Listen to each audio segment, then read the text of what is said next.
Welcome to the instructional video of how to use OSCAR, the peripheral multifunctional catheter. This video focuses on the use of the product after being successfully flushed and prepared. In a typical procedure, the first components used are the OSCAR support catheter in combination with the OSCAR dilator. This combination supports the user during crossing of the lesion. On the support catheter is the lock grip with the flush port, the tip control, and the seal and lock cap. Ensure the dilator is in position 0 during insertion into the introducer sheath and advancement into the patient. Advance the OSCAR catheter to the proximal part of the lesion. For maximum guidewire support, keep the dilator in position 0.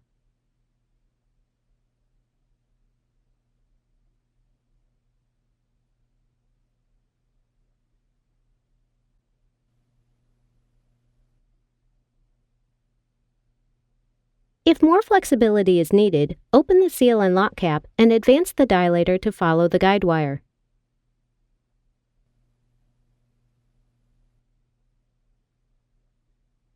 If more support is then needed, it is necessary to pull the dilator back into position 0 before advancement of the support catheter.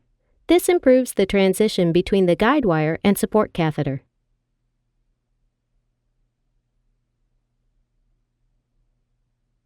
When opening the seal and lock cap, the dilator can be used to follow and support the guidewire during lesion crossing.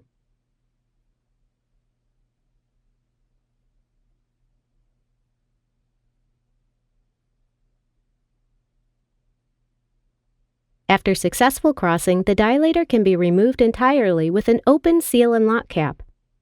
The OSCAR support catheter can either be positioned distal to the lesion, inside the lesion, or, as shown here, proximal to the lesion. Take the PTA tray containing the OSCAR PTA balloon. Remove the balloon carefully, flush the guidewire lumen, and purge air from the inflation lumen as per standard PTA balloon procedure. Activate the tip control, push it distally, and fixate it. Verify that OSCAR support catheter is in place.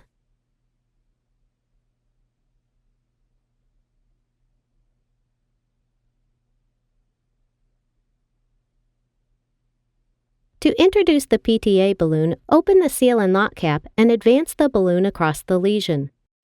At least 5 mm of the metal shaft should still be left visible when the balloon is extended to its maximum length. Fixate the balloon length by closing the seal and lock cap. In this example, the balloon is inflated across the entire lesion to nominal pressure.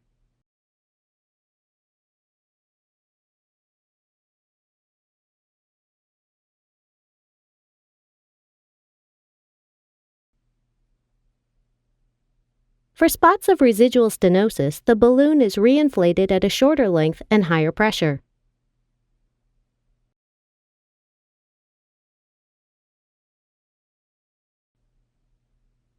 Ensure after each deflation that contrast media is no longer visible. Inflations can be repeated until the desired outcome is achieved or to a maximum of 6 inflations, up to RBP.